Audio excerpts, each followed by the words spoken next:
Fala galera, sejam muito bem-vindos a mais uma videoaula e na aula de hoje vamos falar sobre cilindros. O cilindro que é considerado um corpo redondo, justamente pelo seu formato circular. Antes de mais nada, é bom que saibamos que um cilindro é aquele sólido que possui duas bases circulares paralelas, muito semelhante aos prismas. Então, a única diferença é que o cilindro será um corpo redondo e os prismas são poliedros. Os principais elementos que nós temos no cilindro são os seguintes. Como eu falei, ele possui duas bases circulares, uma lá em cima e outra lá embaixo. Então, temos aqui as duas bases do nosso sólido. O cilindro ele também é composto por uma geratriz. Geratriz é esse segmento de reta que une dois pontos da base. Outro elemento importante no cilindro é a nossa altura. Então temos aqui a altura, que é a distância entre as duas bases, né? A distância entre os dois planos que contêm as duas bases, se você quiser ser mais formal. Outro elemento importante que a gente tem no cilindro é um raio, já que nossas bases são círculos, temos aqui o nosso raio. Tá? Esse raio ele pode ser visto tanto em cima quanto aqui embaixo. E por fim, para finalizar, um elemento muito importante também no cilindro é o seu eixo. O eixo é aquela reta que passa pelos centros das bases. Então, passa exatamente no centro do cilindro. O eixo ele é paralelo às geratrizes e vice-versa. Tá? As geratrizes são paralelas ao eixo. Bom, percebam que esse cilindro ele está inclinado. Então, se trata nesse caso de um cilindro oblíquo. Mas, nos nossos estudos, vamos ver apenas os cilindros retos. Então, esse cilindro aí foi só para mostrar os principais elementos que o compõem, mas o nosso foco vai ser trabalhar com os cilindros retos. Bom, e o que é um cilindro reto, né? Um cilindro ele vai ser considerado um cilindro reto quando a altura do cilindro coincidir com a geratriz. Tá legal? Então, um cilindro ele vai ser reto quando a nossa altura for igual à geratriz. E o cilindro, além dele ser considerado um corpo redondo, ele também é classificado como um sólido de revolução. O que é um sólido de revolução? É um sólido que pode ser obtido a partir do giro de 360 graus de um determinado elemento da geometria. Por exemplo, temos aqui um eixo, que é o nosso eixo de rotação, o mesmo eixo que a gente viu lá no cilindro. A gente desenha um retângulo onde um dos lados ele é fixado nesse eixo. A partir desse momento, começamos a girar esse retângulo em torno desse eixo. Vamos girar 360 graus. Então, aqui começou a fazer o giro. Percebam que cada vez que eu giro, eu vou formando um retângulozinho. Claro, são 360 graus de giro. Então, em cada grau vai haver vários retângulos. Obviamente que conforme ele gira, imagine que esse giro seja tão rápido que você não consiga distinguir um retângulo do outro. Então, você vai visualizar essa figura daqui, que é o nosso cilindro. Bom, uma das coisas que podemos fazer com o cilindro é obter a sua planificação. Ou seja, pegar um objeto tridimensional e transformá-lo num objeto bidimensional. Então, temos aí a planificação de um cilindro, que é um retângulo composto por dois círculos. Essa é a nossa planificação do cilindro. E por que a planificação do cilindro é um retângulo? Fiz até um esqueminha aqui. Imagina esse pedaço de papel, que é exatamente um retângulo. Tá? Então, se eu pego esse retângulo e enrolo, olha só o que eu vou obter. Eu vou obter exatamente um cilindro. Claro que não está tão perfeito, porque o Sem Jeito mandou lembranças. Mas o objeto formado vai ser exatamente um cilindro. Percebam que este cilindro cabe perfeitamente sobre essa circunferência que foi destacada. Então a gente consegue até estabelecer o seguinte: toda a circunferência representa em comprimento a medida da base. E a altura desse retângulo vai ser exatamente a altura do nosso cilindro. Olha só, a altura do nosso cilindro passa a ser a altura desse retângulo. Ok? Então, foi só para exemplificar e ilustrar para vocês o que é a planificação de um cilindro. E o que isso vai ajudar a gente? Vai ajudar na hora que formos calcular a área lateral. Porque a área lateral nada mais é do que a área da superfície ao redor do sólido. E no caso, a superfície é um retângulo. E percebam mais uma coisa: a base desse retângulo não é exatamente o comprimento dessa circunferência? E aí lembra qual é o comprimento de uma circunferência? Comprimento é igual a 2πr. Então a base, nesse caso, vai ser 2πr. É a base do nosso retângulo. E a altura desse retângulo coincide com a altura do cilindro. Então temos aqui a altura h.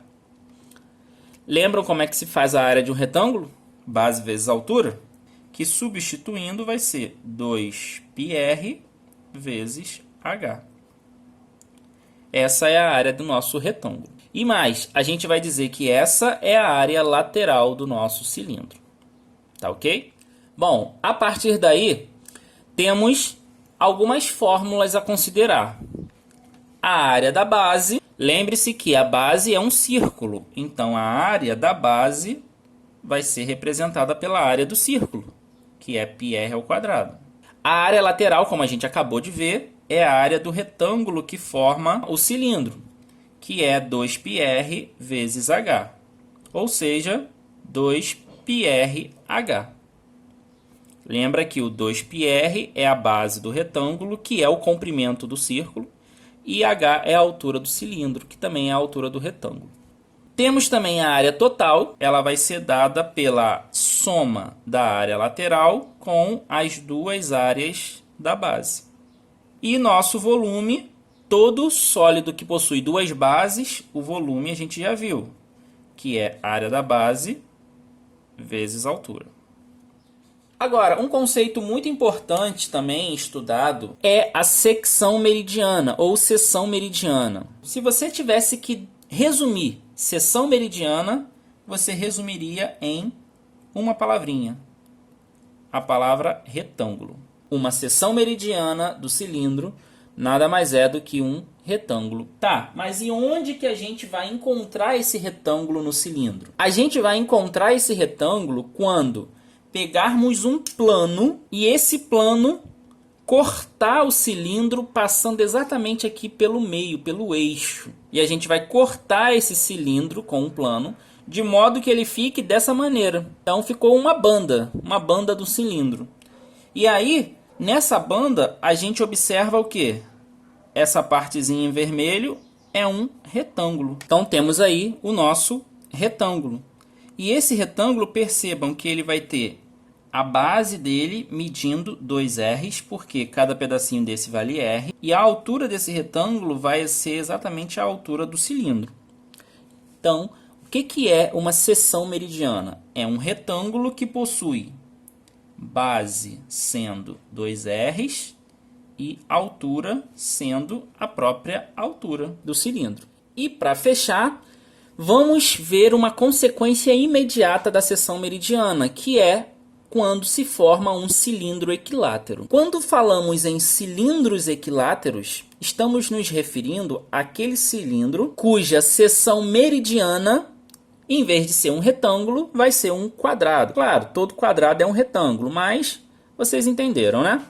Vamos ter exatamente um quadrado nessa seção meridiana. Então a gente pode colocar aqui que o cilindro equilátero é aquele cilindro que apresenta seção ou secção, tanto faz. A secção meridiana dele vai ser um quadrado. Tá, e que conceitos matemáticos estão envolvidos aí? Lembrem-se que a altura é a altura do cilindro e a base são aqueles dois raiozinhos que compõem. Ou seja, em vez de escrevermos aqui altura e aqui 2 R's, a gente vai escrever, por exemplo, 2 R's e 2 R's. Ou altura e altura. Isso quer dizer o seguinte: todo cilindro equilátero apresenta essa relação matemática. A altura é igual a 2 R's. Tranquilo, pessoal? Vamos então fazer duas questõezinhas aqui de aplicação direta desses conceitos. Bom, vamos então às nossas questões. Número 1 diz assim: uma metalúrgica fabrica tanques em formato de cilindros retos para armazenar combustíveis.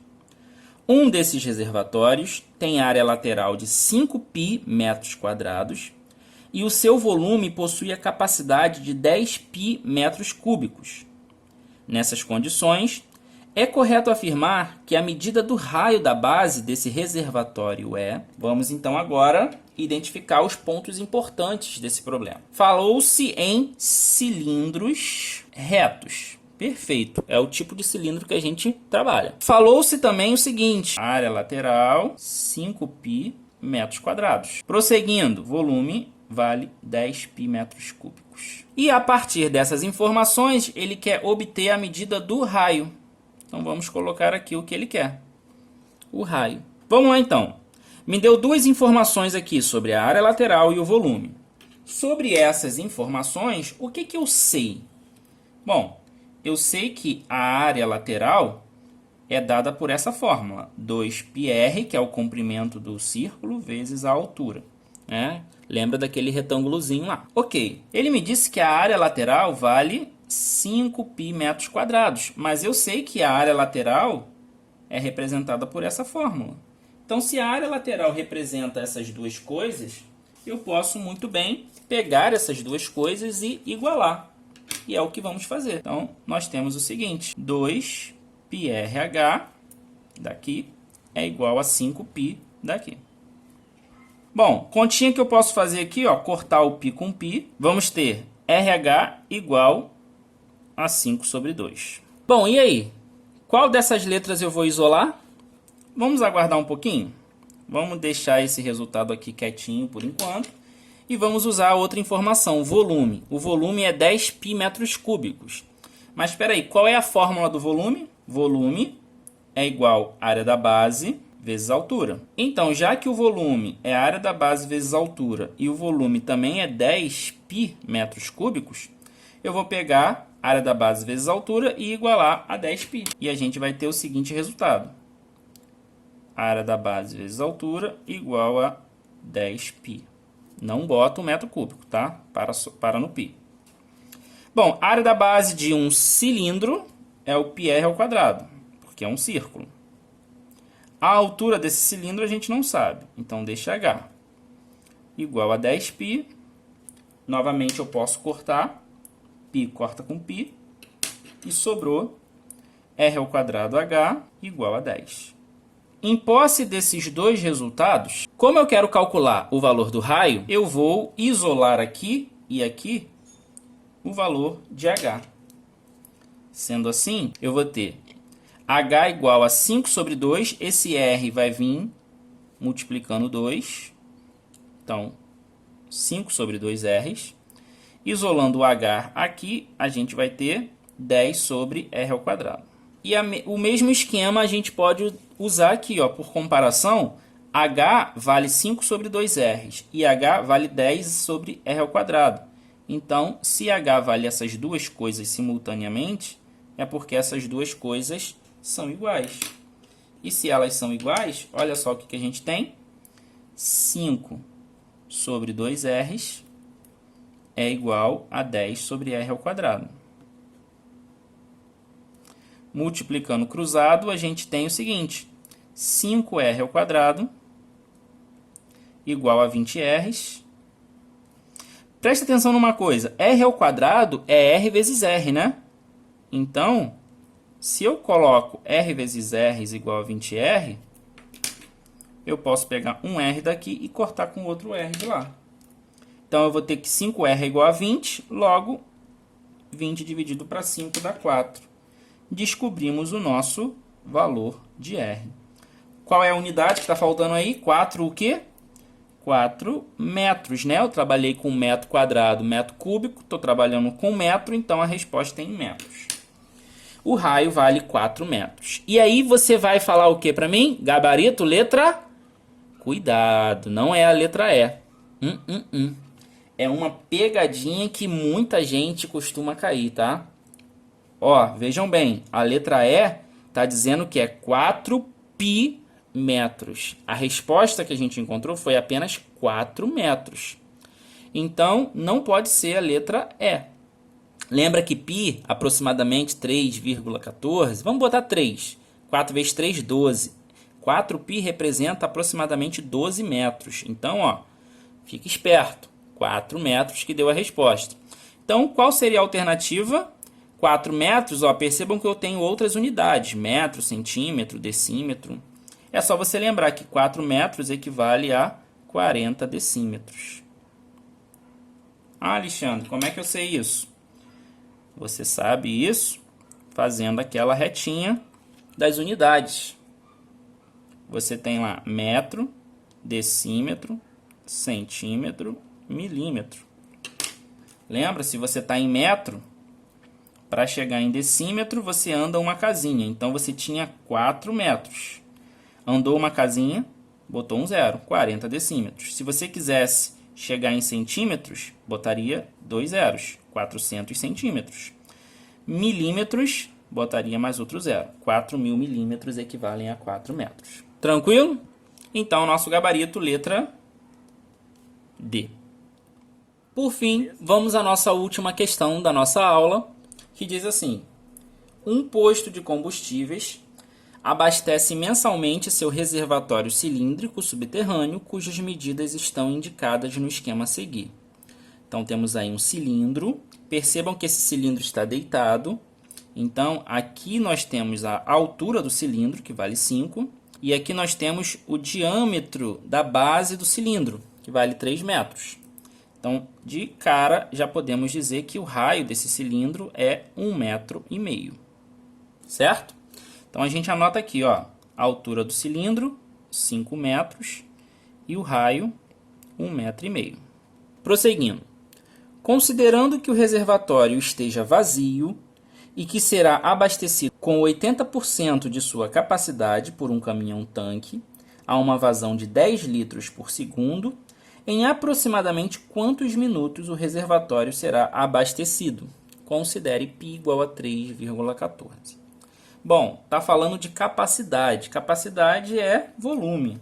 Então, vamos começar a fazer os nossos cálculos a partir do volume desse cilindro. Então, volume, lembrando, área da base vezes altura, πr ao quadrado, que é a área da base, vezes a altura. Vamos substituir, já que ele deu as informações. Ó. O π é 3,14, o raio é 1,5, então fica 1,5 ao quadrado, e a altura 5 metros. Beleza. Colocando tudo isso daí no liquidificador e batendo, a gente vai encontrar um volume de 35,325 metros cúbicos. Só que ele começou a falar de litros, né? Em algum momento lá do enunciado falou-se em litros.